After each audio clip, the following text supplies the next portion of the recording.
Welcome back to the shop. Today we are going to make a spinning top, and it's gonna be a little bit more of an instructional video, mainly because I make my spinning tops out of 2 pieces of wood, and so I'm gonna show you my style for turning a spinning top. So follow along and see how it gets made. Now that we're here at the lathe, there's only a few things that you're gonna need to make a spinning top, and so I'm gonna go over them. The first are your 2 pieces of wood, and again, this is about 2.5 inches in diameter. It's an offcut from one of my Chaos bottle opener blanks, and this is a 1 inch diameter, 4.5 inch long dowel, and this is actually an old tool handle that broke. Again, the sizes on these do not really matter. This needs to be big enough. This will be the stem, and so you just need this to be about 3/4 inch will do the job. And you need this to be as wide as you want your top body to be. So the wider that this piece is, the bigger your top can be. You're also going to need a drill bit. I recommend a 1/2 inch, 5/8 size, and you'll see why that will be our tenon, and a set of calipers to match that so that you can get that perfect fit. And then finally, you're going to need a chuck, and most importantly, you're going to need 2 sets of jaws. One that will be able to grip your big piece, and a second set that will be able to draw a good hold on your dowel. And so with those pieces set, all we have to do is start turning. Now that we have the piece securely put in our jaws, we're gonna do a few operations. We're going to clean up this face and get a nice shape, whether it's a dish or a dome. Again, this is the top face of the top. And so any operation you do here will affect what it looks like in the end. And then we're going to bore out with our drill bit just a little bit. That will mark our mortise for the mortise and tenon joint, and then we're going to clean up this shoulder and part it off. And again, this finished disc will be 3/4 of the way finished. All we'll have to do is finish the bottom once we pull it off.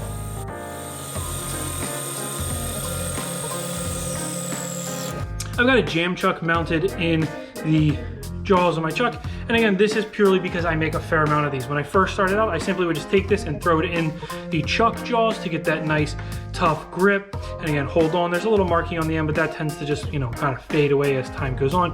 But since I do make a fair amount of these and I use that same drill bit to cut all of them, I have this jam chuck just mounted up. And so this very securely squeezes on there. And again, what we're gonna do is take 1 or 2 light passes just to clean up this bottom and then sand it. And this piece will be ready to go.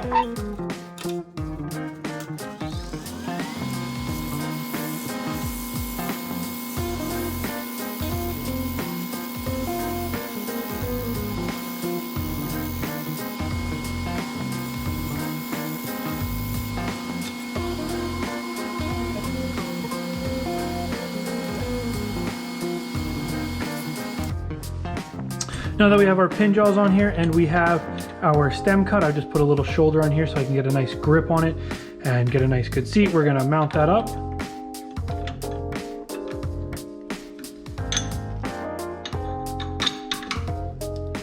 And now we're just gonna turn this. So the first operation here is to turn the rough profile for the stem and then cut the shoulder that our disc will fit onto. So this has to come all the way down and then fit a shoulder that this will mount onto just like this. And then once that is a perfect fit, we'll then cut the cone for the spinning top.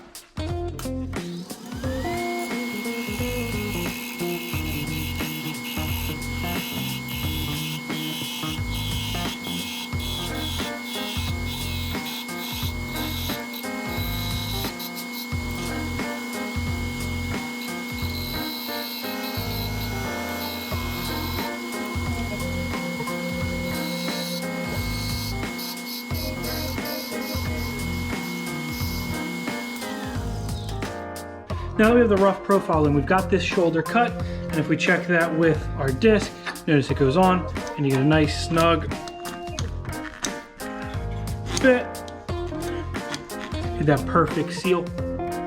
We're gonna do a couple of things. One, you notice that this doesn't fit quite right, and that is because this is not perfectly flat. So what we're gonna do is we're gonna undercut this shoulder, and then I've also got a pencil here, and I'm just gonna mark this line. And this is kind of my no-go line. And what we're gonna do is we're gonna profile the top half of this here, because this is a really fat, be quite hard to get a nice spin on this.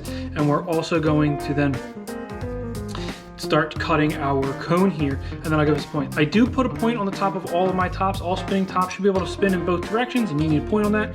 So I do always put a cone here and a cone here. Obviously this one's much smaller. And again, once we profile this, you'll get a much more elegant shape.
Now that we've got this piece all finished up, nice and sanded, finished shape, what we're gonna do is we're gonna very carefully get this down to a point, and then we will finish her up.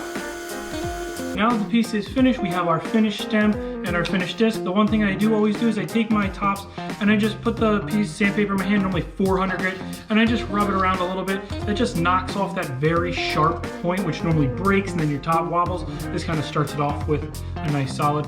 And so we take this, we take our bottom, and we simply click them together. And this is a pain in the butt process because that fit is so tight, but if you get this tight enough to start, you don't have to use any glue, and you can simply push the whole piece together. Our last step is to add some finish, and so I've got some walnut oil here, just a little bit on a paper towel,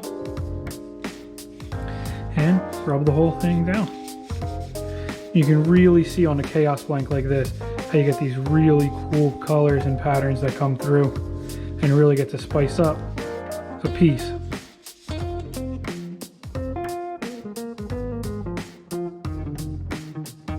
There we have it, our finished spinning top. I really like this design because the two pieces allow you to use a lot more material that otherwise might end up as scrap, and it gives you a really cool contrast when you use different wood. So if you thought this was a cool project, give it a try, like the channel, subscribe if you want to see more, and I'll see you in the next video.